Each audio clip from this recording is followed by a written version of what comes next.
Bienvenue chez SpartCamp, votre terrain Spartan OCR.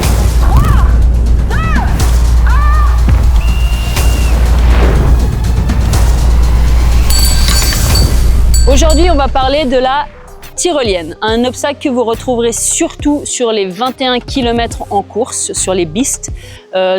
Très rarement, vous la verrez sur la 10 et clairement jamais vous la verrez sur la 5. Pour la tyrolienne, il n'y a rien de très compliqué. Donc, on monte d'un bout de la tyrolienne, puis on doit se hisser jusqu'au bout et toucher la cloche.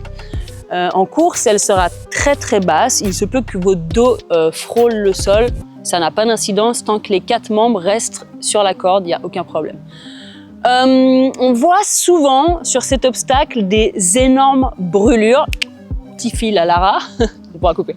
On voit souvent des énormes brûlures parce que les gens viennent poser les mollets et tirent tout avec leurs bras. Évidemment, la corde vient leur cisailler soit les mollets, soit les intérieurs de cuisses.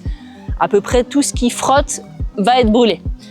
Du coup, on a une technique assez simple qui va être de partir en quinconce entre un bras, la jambe qui monte, puis on pousse sur la jambe et en même temps on pousse sur le bras. Et pareil, de l'autre côté. Donc sur cet obstacle, principalement pensez à bien respirer, ne soyez pas en apnée. Encore une fois, pour tous les obstacles, on prend vraiment la généralité, pensez à respirer. On voit souvent des gens qui montent sur un obstacle, peu importe l'obstacle, et qui font et ils essayent de le passer, et évidemment, à un moment donné, ça va capoter parce qu'on ne peut pas tout passer en apnée, voire rien du tout en fait. On ne peut pas passer les obstacles en apnée.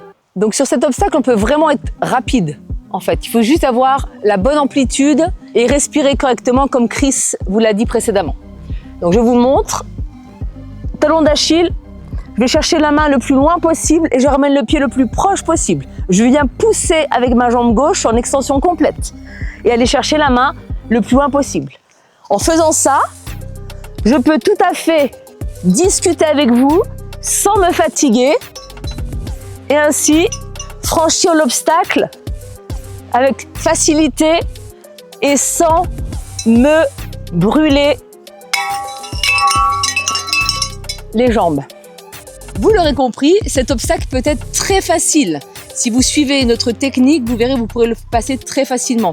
Juste une chose importante, peu importe votre coordination, pied gauche, pied droit, l'important c'est l'amplitude que vous irez chercher en fait sur cet obstacle-là. Et surtout, n'oubliez pas de respirer. Et si malgré les tutos, vous pensez ne pas avoir assez de technique, n'hésitez surtout pas à nous solliciter, Chris et moi. Nous pourrons vous accompagner dans votre préparation physique, aussi bien en cours privé, en semi-privé ou en groupe training les week-ends.